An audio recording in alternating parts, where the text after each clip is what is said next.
The Byzantines of the Eastern Roman Empire.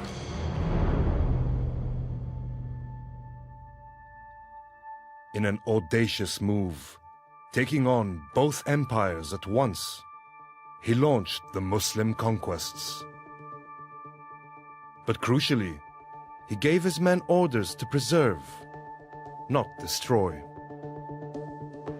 من يقرأ هذه الوصايا يشعر وكأن أبا بكر رضي الله عنه قد صاغ ميثاق جنيف، فهو يوصي قادته بأن لا يتعرضوا للنساء، لا يتعرضوا لكبار السن، لا يتعرضوا لمتدينين في معابدهم. Abu Bakr's commander in the east, Khalid, made good ground in Iraq fighting the Sassanids. But the four armies sent to attack Byzantine garrisons in the Levant were meeting heavy resistance. On the Caliph's order, Khalid quickly moved his men across the desert to the western front. In August 634, on the fields of Ajnadin, here in Palestine, the Muslim armies gathered to take on the might of Byzantium in battle. لما التقى خالد بن الوليد مع الجيوش الأربعة وجد أن الروم قد حشدوا حشدا هائلا، وأن الجيوش الإسلامية كل قيادة تقاتل من غير تنسيق مع الأخرى، فقال لهم كلمة مهمة، قال: إن فرقتكم أنفع لعدوكم من أي مدد، فأعطوني القيادة في اليوم الأول. فحسم المعركة في اليوم الأول. But in the wake of victory at Ajnadin, and after just 2 years as Caliph, Abu Bakr died at the age of 61. There's no moment where there's an election or a council and we just have this placement, as it were, like a vice president coming onto the throne of the Caliph when Omar comes there. Over the next 10 years, Omar, the second rightly guided Caliph, would show himself to be a great strategist and state builder.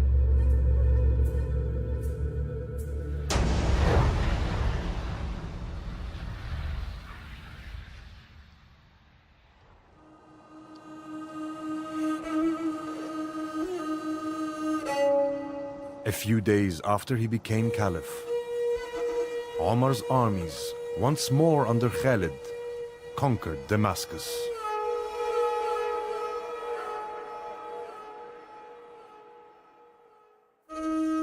But Khalid was soon to be stripped of his command. ربما الغرور يصيب المنتصر أحيانا، وربما بدت لعمر بعض هذه الظواهر عند خالد فأراد أن يوقفه عند حده، لأن منهج عمر بن الخطاب إنما انتصرنا بالإسلام ولم ننتصر لا بعمر ولا بخالد.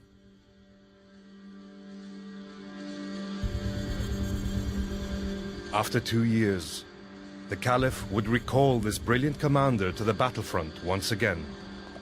This time, here in northern Jordan, in the tranquil valley of the Yarmouk River. In August 636, this was where the Byzantine army clashed with Muslim forces under Khalid. Once more, victory fell to the Muslims. الروم بعد ذلك بدأوا بالانسحاب، وأدرك هرقل أن هذه الهزيمة بالنسبة له تعني كسر العمود الفقري للروم، فقال: وداعا يا سوريا، وداعا لا لقاء بعده. The Muslim conquests moved onwards in all directions, capturing the rest of the Levant and its great cities. Finally, they laid siege to Jerusalem itself. راهب بيت المقدس العجوز سفرونيوس، وهو بلا قوة مقاتلة، يعرض الصلح ويشترط أن يأتي عمر بن الخطاب بنفسه لاستلام بيت المقدس.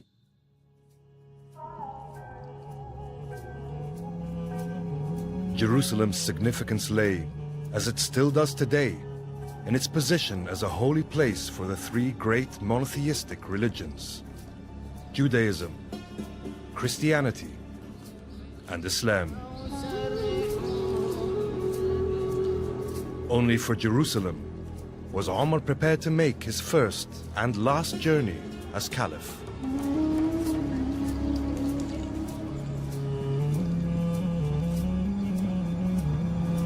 فجاء على ناقة هو ومرافق اسمه أسلم. حينما وصل الركب المدينة كان دور عمر بن الخطاب هو الذي يقود الراحلة، وأسلم هو الذي يركب الراحلة، فدخلها مشيا على الأقدام، لم يدخلها على دبابة ولا على صاروخ ولا على طيارة.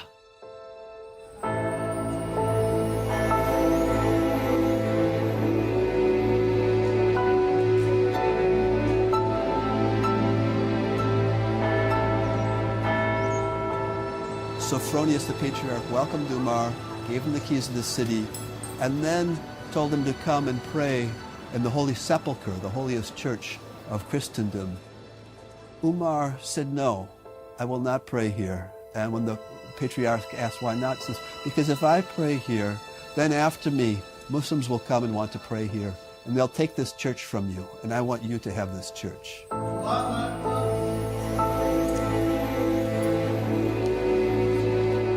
Instead, Omar prayed just outside the church. In later years, on the exact spot, this mosque was erected, bearing the Caliph's name. To this day, a copy of the pledge that Omar gave to the Christians of Jerusalem can be seen hanging on the walls of this mosque. This is an assurance of peace and protection given by the servant of Allah, Umar, commander of the believers, to the people of Jerusalem. He gave them an assurance of protection for their lives, property, church and crosses, as well as the sick and the healthy and all its religious community. It's a wonderful journey, and so many stories about Omar, about the puritanical commander. But in his journey to Jerusalem, he's at his best. He is sorting out the faith traditions, honouring them in a city that can be shared by all faith communities. With the Muslims now in full control of the Levant, they moved west and conquered Egypt. In the east, the Caliph's armies triumphed over the Sassanids at Qadisiyah and advanced on their capital, Ctesiphon.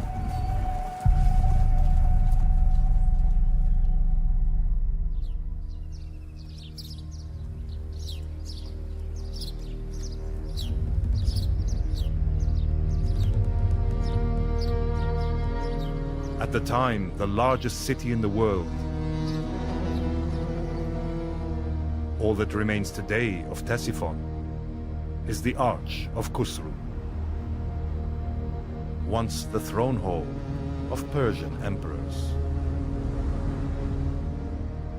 You have to remember that the two great superpowers of the Byzantine Empire and the Sassanid Persia had bestrode the world for the last 400 years. They were the dominant powers. I mean, if you're putting it in a modern parlance, it's a bit like the Eskimos taking on the United States of America and Russia.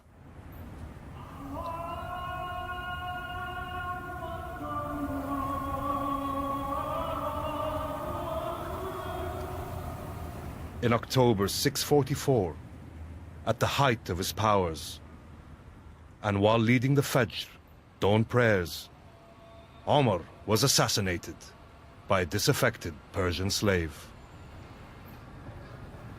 يقف عمر بن الخطاب كخليفة كشخصية شامخة في التاريخ الإسلامي. هو حصلت في زمنه